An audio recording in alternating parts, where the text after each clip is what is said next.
Hi everyone, my name is Matt Williams. I am a tutor in politics here at the University of Oxford. Yes, this is part of the University of Oxford. This is what's known as the University Park. So you'll see it's currently set up for rugby and football. So this is where we play sports. It's also where people just go for a nice run, and it's just a really beautiful part of the university, although it's a little bit cold today because we're still in January.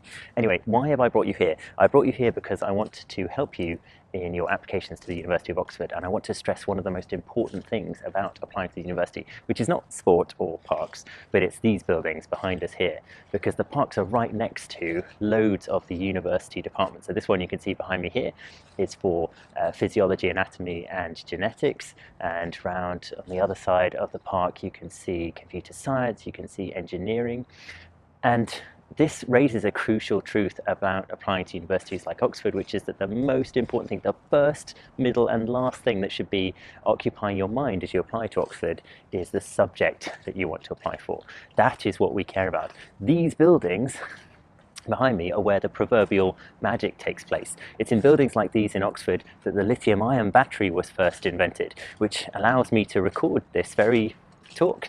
It's in these buildings like these that the chemical structure of penicillin was first uncovered, allowing for it to be mass manufactured. It's in buildings like these that the Oxford AstraZeneca vaccine was developed to tackle COVID-19.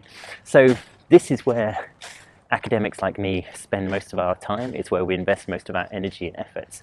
And it gives you an insight as to what we actually find important in prospective applicants. Many people get fixated on the fantasy of Oxford and Cambridge. They fixate on the beautiful buildings. That's exactly what I did when I was 17 and applying to Cambridge.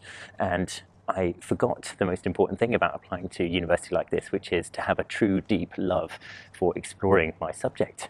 And that's what will deliver you a place at a competitive university like this.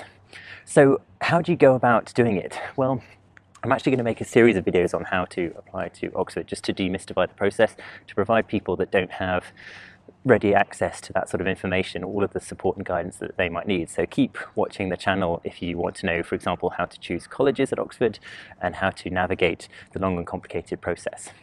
But the first thing to do is to work out which subject you love and what you would like to explore in greater depth. So how do you do that? Well, first of all, go and look on our website. I'll provide a link in the description where we have the details of all 49 undergraduate and 350 postgraduate degrees that we have on offer. Those degree subjects are just the tip of the iceberg. So for the 49 undergraduate degrees, that includes all of modern languages. So there are all sorts of languages that you can study, also in combination with various other subjects. So the total number of different degree programs you can study at Oxford as an undergraduate is going to rise into the hundreds easily. And so it's important to do a lot of research as to what those subjects are, because again, remember, the first and most important thing to remember about applying to Oxford is that academics like me care about what goes on in these buildings. We care about our subject, and we are expecting prospective applicants to have a similar depth of passion about those subjects. So you've got to go and do some research into what we have on offer. Okay, so what sort of things should guide your decision making? Well, it's typically sensible to start with things that you love doing. Now that might sound like sort of hippy-dippy, self-indulgent nonsense, but actually it's just cold, hard, efficient reality. That if you want to study in these buildings to the best of your ability, then you're going to have to love it. You're going to have to live and breathe it, just as we academics do. Okay, and that can raise a complicated issue, which is that actually for many of you, you won't have studied some of the subjects in your life before that we have on offer.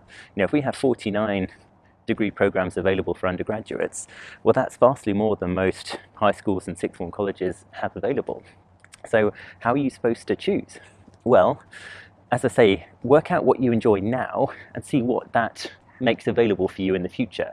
Go and look at the eligibility criteria for each of the degrees and see, well, given that I'm studying this now, given that I'm enjoying this now, what could I do? Let's say, for example, that you enjoy mathematics. Well, that could open up to you, of course, a degree in mathematics, but also physics, engineering, statistics, material science, earth sciences, all sorts of things, many of which aren't available at school. And you might find that actually some of those different subjects really open up the areas of mathematics that you find personally most interesting and enjoyable. So have a good look at what is available to you. And then you need to start systematically going through it. So a common thing I'm told is by prospective students that they have lots of passions, lots of interests. It's very normal and therefore they struggle to work out how to delimit their choices, how to work out precisely what they're going to apply for. That's not at all unusual.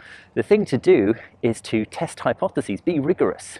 So go and work out on, let's say today, I think my hypothesis is that I would like to study, let's say, English literature at university.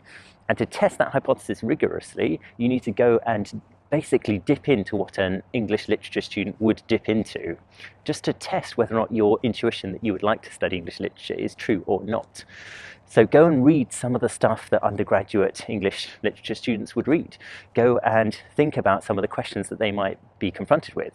There are lots of resources available on our website, and you can contact me in the comments and I will provide you with any more resources that might be helpful in that regard. And test that hypothesis. And if after a few days of testing you're beginning to waver, you're not sort of sure whether English literature is right for you, then go and look at some other subjects and do the same thing. Basically pretend to be an undergraduate student for a few days. Now, of course, you've got busy lives and you maybe don't have the time to indulge in all of this sort of speculation, but all I'm talking about is about 20, 30 minutes a day for a few days. And given that this is quite a major decision that will affect the course of your life potentially, it's well worth investing that time and energy into. And it's not an opportunity cost. Anything that you read or look into will be useful to your application. So it's well worth taking the time, taking the effort to do so. Okay. Now, another thing to bear in mind is, well, why? Why would you want to study a degree like English or history or indeed engineering or material science at Oxford? All of our degrees are highly academic. And so one important question to ask is, well, is that going to actually be of any use to me? Is that going to make me competitive in the labour market? What makes an academic degree different from a vocational degree is that it doesn't have immediate and obvious real-world application. So it doesn't provide you with work-related skills. So a vocational degree might be something like forensic criminology, where they will train you to be a forensic criminologist, or a degree in nursing that will train you to be a nurse.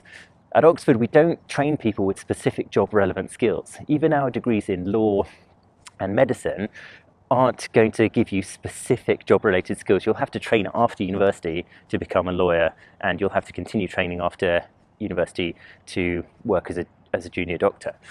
So what's the point in doing that? Why would you spend years studying something that is quite abstract, quite theoretical, in buildings like those behind me and around me, when it's not going to necessarily immediately provide you with that sort of work-relevant payoff?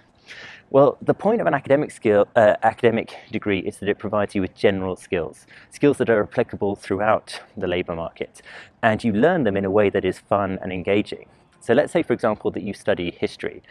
If you study history, you're not destined to become a historian or a history teacher. You will become very good at posing arguments, you'll be a very good communicator, you'll be very good at solving difficult problems, and you will have learned how to do that in a really enjoyable way, doing a subject that you love. And it's a bit like, well, if you wanted to learn logic and problem solving skills, you could learn them by doing loads of logic and problems, or you could play computer games. Which would you prefer? Which would you be more motivated? Which would be more efficient? Possibly the latter. And that's what academic degrees take advantage of as well. They do stuff that people, generally speaking, enjoy doing in order to make the most of that skills development. And then they can apply those skills throughout the labour market. So our history graduates at Oxford go on to work in business, finance, banking, charity work, education, all sorts of places.